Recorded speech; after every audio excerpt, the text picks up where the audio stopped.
আসসালামু আলাইকুম রাহমাতুল্লাহি ওয়া বারাকাতুহু। প্রিয় ভাইয়েরা, আশা করি সকলে ভালো আছেন। আপনারা যদি নতুন আছেন তাহলে চ্যানেলটি সাবস্ক্রাইব করে সাথেই থাকবেন। ধন্যবাদ। তো যাই হোক, যে অজু করার পর যে ব্যক্তি এই আমলটি করবে, যে আমলটি হলো যে কালিমায়ে শাহাদাত, যে ব্যক্তি অজু করার পর আকাশের দিকে তাকিয়ে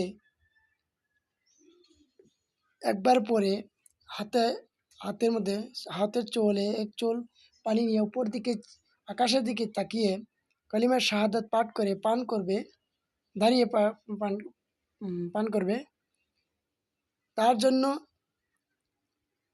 তার জন্য জান্নাতের ৮টি দরজা খোলা থাকবে। যে সে যেটি দরজা দিয়ে যাইতে চাবে সেটি দিয়ে যাইতে পারবে। আশহাদু আল্লা ইলাহা ইল্লাল্লাহু ওয়া আশহাদু আন্না মুহাম্মাদার রাসূলুল্লাহ। এটা আপনারা